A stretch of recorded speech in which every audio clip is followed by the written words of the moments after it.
The Panthers have had an eventful offseason, Oh, yeah. To say the least. And so going into the offseason, they were drafting 9th overall. And, well, with some negotiation with the Chicago Bears, they gave them a couple first-round picks, a couple second-round picks, and also DJ Moore won their top receiver here. Let's quickly talk about that. Yeah. Do you like that trade for both of course. teams? Do you think one team hit it rich more than the other? I think if you're in the Bears situation, you definitely have the leverage. And so I think the Bears might have made out with a little bit more value than what that overall pick was worth. However, if you're the Panthers, you didn't have to make that trade before the combine where you got to view the quarterbacks' workouts. You got to speak with both of the top quarterbacks in CJ Stroud and Bryce Young. And then you got to see all their game tape and all the other scouting, I guess, that you go through before that. And so I think they did this knowing very well who they're picking at the first overall pick. They wanted to go up and get their guy. And I've been a huge proponent of, if you really like a guy, don't sit back and wait for him. Go get him. And I think that's what they're doing here. And so we'll find out on April 27th who it is, but I think it's going to be CJ Stroud. But I mean, you have to be happy with the organization going out and getting the quarterback that they want and not sitting back and waiting for it to fall in their lap. So yeah, no, it's funny during that 7-round mock draft series. One thing I think, just looking back on it when I thought about it, was the inconsistency of me saying it's like I believe this, but then in moments I might not do it. But I love that the Panthers did that. Be like, hey, there's a guy we like. Let's go get him. Who cares if it might be a little bit of a reach? If we don't think he's going to be there by our next pick, and this is the guy we really want, let's go get him. And they made it work. And if you think about it, the Panthers defense actually isn't horrible.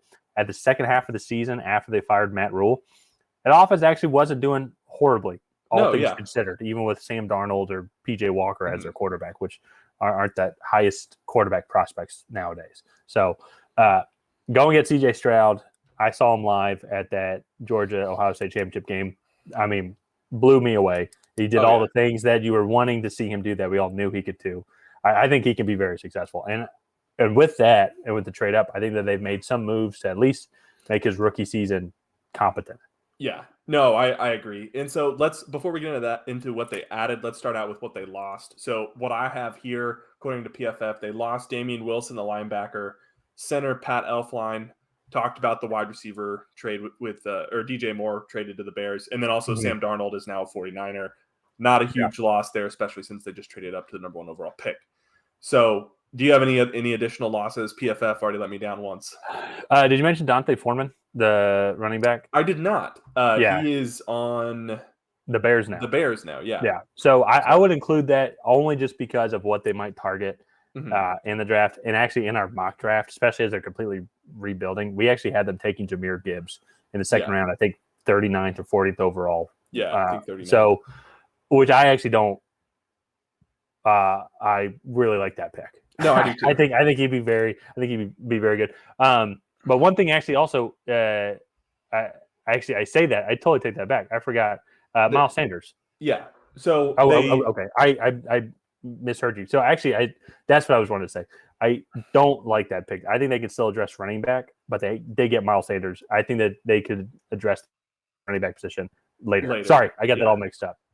Yeah. A guy to look out maybe in like the 4th round would be Tajay Spears, who's more of a pass catching back. But anyways, they re-signed center Bradley Bozeman, and then they added a litany of players from Von Bell, Andy Dalton as a backup, defensive interior Shai Tuttle, Hayden Hurst, Miles Sanders, Adam Thielen, and then DJ Chark.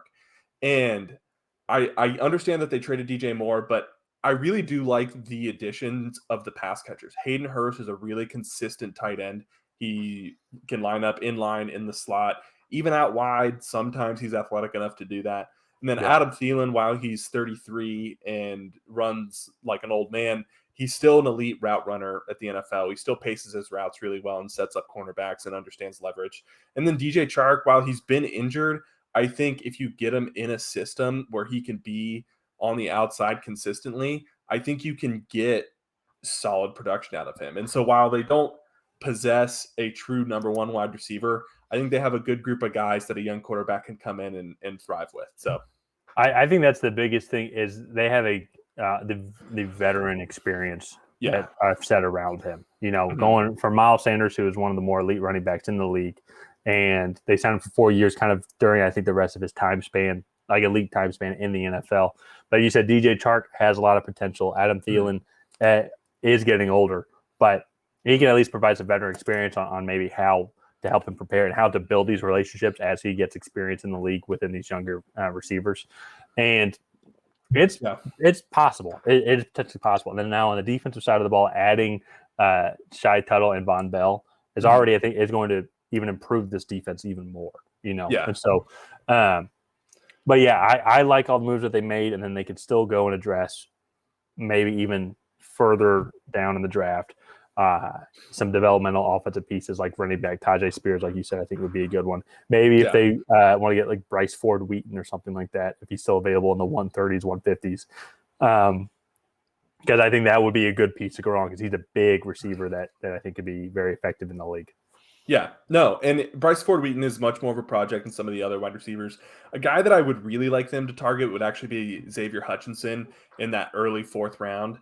Oh, that'd be a good one too. To me, I think he's going to be a quarterback's best friend at the next level. He's a big slot receiver, 6'3", 215, and he runs really solid routes. But even though his size is physically imposing, he plays like a Juju Smith-Schuster or Jacoby Myers in that slot, like power slot role, in kind of the way that the NFL is shifting. So I like that one there as a late round pick for them.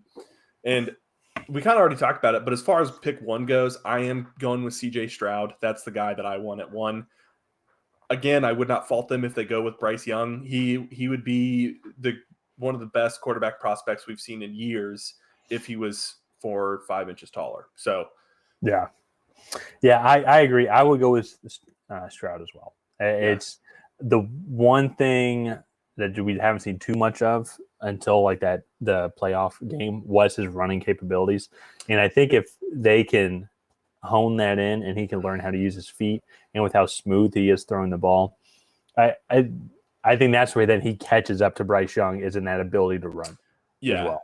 And he showed in that Georgia game playing against one of the best college football defenses ever.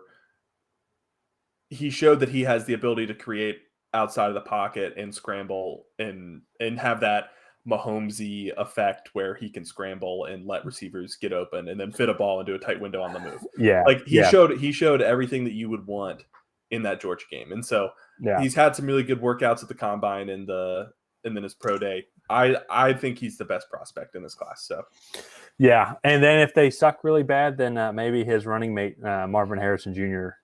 Will be available there in the top 5 for them. Well, which, as a Falcons fan, I don't want. Oh yeah, they don't have that. Never mind. That the Bears can take. Yeah. So, anyways, I think that's going to wrap up the Carolina Panthers offseason.